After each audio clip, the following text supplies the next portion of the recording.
ना जला की गोरे लपतला दराद बातें ता जा रहे गाँव बातें ताजा जी। चल ना जला की गोरे लपतला दराद बातें ता जा रहे गाँव बातें ताजा जी। ओ हीरे जगाहिया दांत काट ले रे राजा जी। ओ हीरे जगाहिया दांत काट ले रे राजा जी। चल ना जला की गोरे लपतला दराद बातें ताजा रे गाँव बातें ताजा जी। ओ हीरे जगाहिया दांत काट ले रे राजा जी।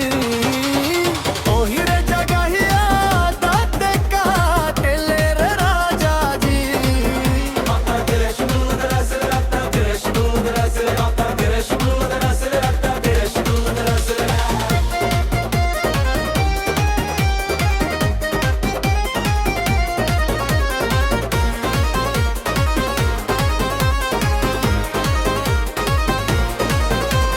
गवाना के पहिले उ काहे खटी आइले दादा।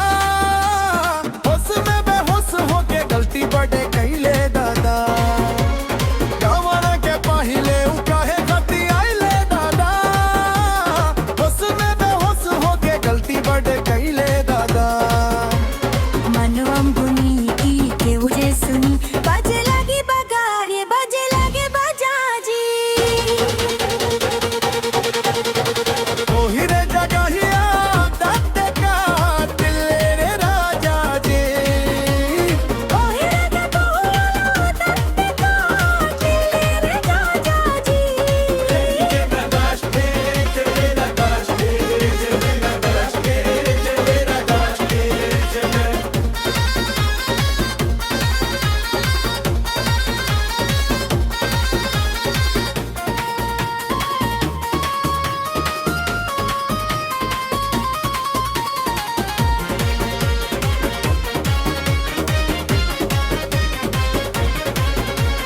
दोरही से दे हमर रहे नहीं कस में हो। मन वोए होई गल दोसर के बस में हो। थोड़ा ही से दे हमारे रहे नहीं कस में हो। मन वही होई गल दोसर के बस में हो। जान बच गई ले कल है बुझेल बजा में बस जा। अरे ये बजा में बस जा जी। ओ हीरे जगाहिया दांत काट ले रे राजा जी। ओ हीरे के कहिया दांत काट ले रे राजा जी।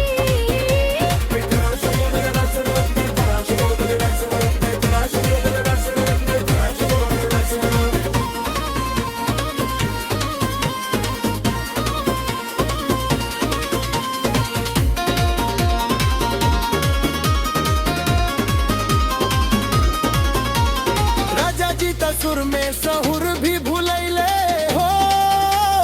बिजुली के दर में बेकारा जुरे हो।